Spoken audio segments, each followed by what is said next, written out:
एक महत्त्वाची बातमी समोर येते। मार्करवाडी गावामध्ये बॅलेट पेपरवर चाचणी मतदान सुरू असल्याची माहिती आहे। मतदानासाठी गावकरी मतदान केंद्रावर दाखल झालेत, तर ईव्हीएमवर आक्षेप घेत गावकऱ्यांनी या ठिकाणी बॅलेट पेपरवर चाचणी मतदान घेण्याचा निर्णय घेतलेला आहे। आणि सध्याची ही थेट दृश्य आपण मार्करवाडीतली पाहतोय। माळशिरसमधील मार्करवाडी या गावामधील गावकऱ्यांचा या ठिकाणी मतदानाचा हा निर्णय आहे आणि त्यासाठी बॅलेट पेपरवर मतदान होणार आहे।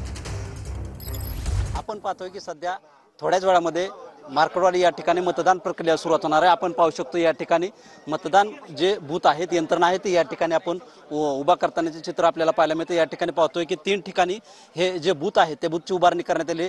या ठिकाणी जे मतदानाची प्रक्रिया आहे ती देखील थोड्याच वेळात सुरू होणार आहे। अगदी 5 मिनिटांमध्ये या ठिकाणी पाहू शकतो की आपण जे मतदान प्रक्रिया राबवणार आहे त्याचे साहित्य देखील बॅलेट पेपरवरती हे मतदान राबवणार असून बॅलेटचे जे हे आहे ते नमुना देखील।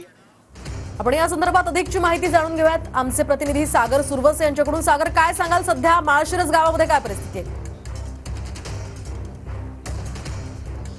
मोहिनी, आपण पाहिलं की खरं तर आज मार्करवाडी गावामध्ये बॅलेट पेपर पद्धतीने मतदान प्रक्रिया जी आहे ती पार पडणार आहे आणि त्याचीच संपूर्ण तयारी जी आहे ती आता झालेली आपल्याला पाहायला मिळतोय। आपण पाहतो या ठिकाणी या मतदार याद्या आहेत, ज्या ठिकाणी या मतदारांची नावं आहेत आणि त्यांची नावं लिहून या ठिकाणी सह्या आणि एकंदरीत अंगठा जो आहे तो घेतला जाणार आहे। खरं तर बॅलेट पेपर पद्धतीने ज्यावेळेस मतदान होत होतं त्या पद्धतीने त्यावेळी अशा पद्धतीची सर्व प्रक्रिया जी आहे ती पार पाडायची आणि ही आहे सर्वात महत्त्वाची म्हणजे मतपत्रिका।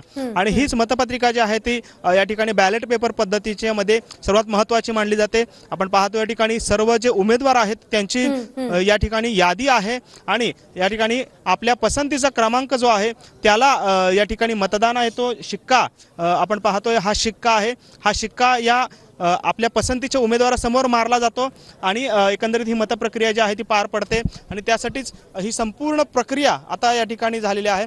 खरं तर आपण पाहिलं की राष्ट्रवादी काँग्रेस शरद पवार गटाचे उत्तम जानकर हे विद्यमान आमदार आहेत, मात्र त्यांना या गावातून मतं जी आहेत ती कमी पडलेली आहेत असा दावा जो आहे तो गावकऱ्यांनी केला आणि त्याच्यामुळेच या ठिकाणी आम्हाला ईव्हीएम वरती संशय आहे आणि या संदर्भात आम्हाला दूध का दूध पाणी का पाणी जे आहे ते करायचं आहे। त्यासाठीच आपण पाहतो या मतपेटी देखील या ठिकाणी आलेली आहे आणि हा बूथ आहे, या बूथवरती ही मतपेटी ठेवली जाणार आहे आणि त्या ठिकाणी मतदान प्रक्रिया जी आहे ती पार पडणार आहे। त्यामुळे एकंदरीतच पोलीस प्रशासनाने या संदर्भातला सगळा आढावा तुमच्याकडून वेळोवेळी जाणून घेत राहणार आहोत। तुर्तास धन्यवाद दिलेल्या या सविस्तर माहितीसाठी।